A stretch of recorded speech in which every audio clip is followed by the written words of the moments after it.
नमस्कार, मैं कमलेश कबीर आपका एक बार फिर स्वागत करता हूं इस नए एपिसोड में। आज के इस एपिसोड में हम बात करेंगे भारत की। जिस तरीके से सीज फायर के बाद में भारत में एक अजीब तरीके की जो राजनीति है वो शुरू हो गई है, और ये राजनीति किस तरीके से शुरू हुई है? ये राजनीति शुरू हुई है प्रधानमंत्री नरेंद्र मोदी की तुलना और इंदिरा गांधी की तुलना, और ये एक इकोसिस्टम का हिस्सा है। अब जैसे ही सीज फायर हुआ, जो लोग शांति की बात कर रहे थे, अब वो जो है वो पाकिस्तान में बम फोड़ने की बात करने लगे। लेकिन सबसे बड़ी बात होती है मूर्खता की, और मूर्खता मैं ये शब्द इसलिए इस्तेमाल कर रहा हूं क्योंकि सबसे खास बात जो है वो इस राजनीतिक बहस की वो ये है कि पाकिस्तान जो है वो इसके बाद में अपनी जीत क्लेम कर रहा है, और कुछ लोग उसी को कह रहे हैं कि पाकिस्तान जो है वो उसको अपनी जीत बता रहा है। अब आप सोच के देखिए, अब जो लोग ये जो भूल जाते हैं, एक राजनीतिक जो है बिलबिलाने का जो कीड़ा है इनके दिमाग में, तो वो ये भूल जाते हैं कि इंदिरा गांधी ने 1971 में किया था, उसके बाद भी आज भी पाकिस्तान तो यही कहता है कि 1971 में उनकी जीत हुई थी, जबकि उनके 93,000 जो सैनिक थे उनकी पतलूनें भारत में ही रह गई थी। तो आप सोच के देखिए, विरोधाभास देखिए। जब ये तुलना करते हैं, वैसे तो समय के साथ ऐसा होता है कि हम तुलना कर ही नहीं सकते, क्योंकि 1971 और आज 2025 में लगभग 50 साल के बाद में स्थितियां अलग है, हथियार अलग है, हर चीज की अगर हम बात करें तो वो सारी अलग अलग है। इंफॉर्मेशन वॉर का जो तकरीबन जिसको हम कहते हैं वो भी अलग चल रहा है। अब ऐसी स्थिति में जब मैं ये कहता हूं तो इसको आप ऐसे समझ सकते हैं कि इसमें सच्चाई क्या है, और मैंने मूर्खता क्यों बोला। मूर्खता शब्द मैंने इसलिए बोला क्योंकि पाकिस्तान ने अपनी प्रेस कॉन्फ्रेंस में, अब यहां जब प्रेस कॉन्फ्रेंस की जो स्टोरी आती है वो स्टोरी आती है कि जब हमारी जो प्रेस कॉन्फ्रेंस होनी थी डीजीएमओ की, तो जो समय जो फाइनल किया गया था, तो इंडिया ने उस समय को 1 घंटे जो है वो पोस्टपोन कर दिया गया। तो पाकिस्तान ने जो है वो उठा के अपनी जो प्रेस कॉन्फ्रेंस थी उसको रात को 10:30 बजे कर दिया, उठा के जो है वो 3.5-4 घंटे बाद कर दी। क्यों? आप सोच के देखिए। इसका मतलब यह था कि भारत जो है वो क्या कहता है, और सबसे बड़ी बात यह थी पाकिस्तान को पता था कि भारत जो है वो हार्ड एविडेंस जो है वो इस प्रेस कॉन्फ्रेंस में रखने वाला है। तो फिर तो उसके खिलाफ जो है वो प्रोपेगेंडा वार कैसे चलाया जाएगा?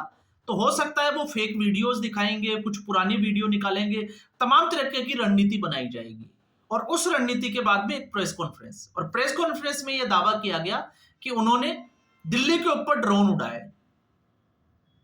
अब जो लोग ऐसी बेवकूफों भरी और मूर्खतापूर्ण बातें करते हैं, तो आप तो भारत में रहते हैं, छोड़ दीजिए, पाकिस्तान जाने की तो जरूरत ही नहीं है। आप भारत में रहते हैं, क्या दिल्ली के ऊपर कोई ड्रोन आया? तो उसका जवाब अब आपके पास नहीं है। उन्होंने कहा कि पाकिस्तान का यह दावा है कि उन्होंने भारत का एक ब्रिगेड कमांड उड़ा दिया, तो हम भारत में है ना, तो हमें तो पता होना चाहिए कि वो ब्रिगेड कमांड कौन सा उड़ाया गया। उन्होंने दावा किया गया कि भारत की हमने जो है वो 70% पूरे देश की जो सप्लाई आपूर्ति थी उसको ठप कर दिया। अब इन बातों पे आप जो है वो क्या विश्वास करते हैं क्या कि पाकिस्तान जो प्रोपेगेंडा चला रहा है वो सही है, या फिर आपको सिर्फ नरेंद्र मोदी का विरोध दिखता है कि हमें मोदी का विरोध करना है कि कहीं इसका भी क्रेडिट जो है वो मोदी को ना चला जाए? तो राजनीति कौन कर रहा है ऐसे समय में? आप सोच के देखिए। तो पाकिस्तान के दावे बहुत है, जलंधर का है, हाँ कुछ एक जगह की मैं कहता हूं फिरोजपुर का, क्योंकि मैं पंजाब में हूं, तो फिरोजपुर में एक घर में जो है वो ड्रोन गिरा था, और वहां पे जो है वो 3 लोग झुलस गए थे। जम्मू में भी ऐसा कुछ हुआ था, जहां पर शायद एसीपी की जो है वो मौत हो गई थी। तो 1-2 घटनाएं जो है वो हुई थी, लेकिन इसके अलावा कोई भारत में कोई टेंशन वाली कोई बात थी ऐसा तो कुछ जो है वो नजर नहीं आया जिसका दावा पाकिस्तान कर रहा है। लेकिन इसके उलट जब भारत ने हार्ड एविडेंस के साथ में प्रेस कॉन्फ्रेंस की, तो उसके बाद में पाकिस्तान ने अब तक उस जगह जगह को दिखाने की हिमाकत की, उन एयर बेसिस को जहां भारत ने टारगेट किया। और जो भारत के जो उस डीजीएमओ की जो मीटिंग थी, वो प्रेस कॉन्फ्रेंस थी, उसके बाद में जो तथ्य रखे गए, उससे एक तस्वीर तो बिल्कुल साफ हो जाती है कि अमेरिका को अकल तब आई जब लगा कि पाकिस्तान का जो परमाणु हथियारों का जो जखीरा है वो खतरे में है। और उसकी जरूरत क्यों पड़ी? तो उसकी जरूरत के लिए कुछ फैक्ट्स जो है वो इस तरफ जो है वो इशारा करते हैं, क्योंकि भारत के जिस तरीके से एयरफोर्स ने 8 एयरबेस जो है वो तबाह करने का दावा किया और 11 एयरबेस के ऊपर हमला किया। अब ऐसी स्थिति में सबसे पहले हम बात करते हैं चकलाला एयरबेस की। आई थिंक उसको नूर खान एयरबेस भी कहा जाता है। और पूरी जो संभावनाएं हैं कि वहां पर जो है वो परमाणु हथियारों का स्टोर हो सकता है। अब इसके पीछे की वजह भी है, तो उसके पीछे की वजह यह है क्योंकि पाकिस्तान की जो आर्मी स्ट्रेटेजिक फोर्सेस कमांड है, एएसएफसी, जो परमाणु हथियारों का जो जखीरा है उसकी निगरानी करती है, उसका मुख्यालय यही है।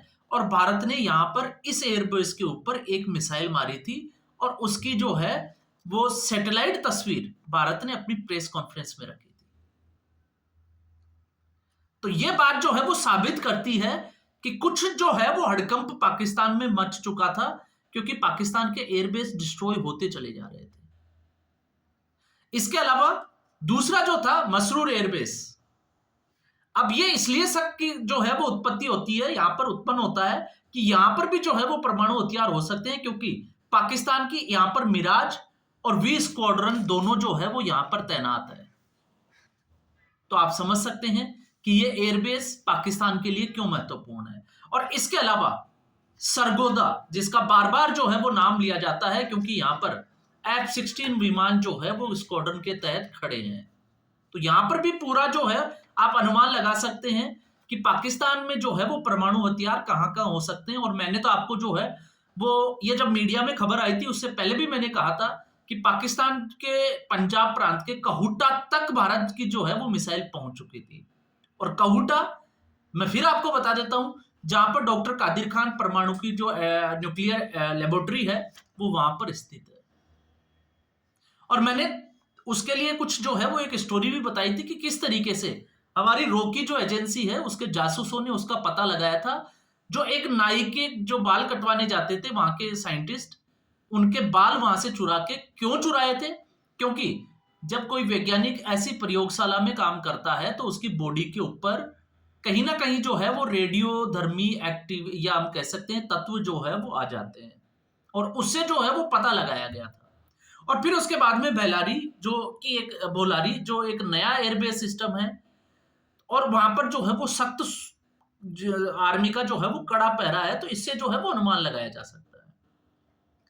तो अगर आप देखोगे तो ये जो कुछ प्रमाण है, तथ्य हैं, वो अपने आप में जो है वो बहुत कुछ बयान करते हैं। इसलिए जो लोग जो है वो नरेंद्र मोदी की बात कर रहे हैं, तो आप सोच के देखिए, जो देश युद्ध की स्थिति में आईएमएफ से लोन मांग रहा है, क्या वो युद्ध लड़ने की स्थिति में है? आप सोच के देखिए।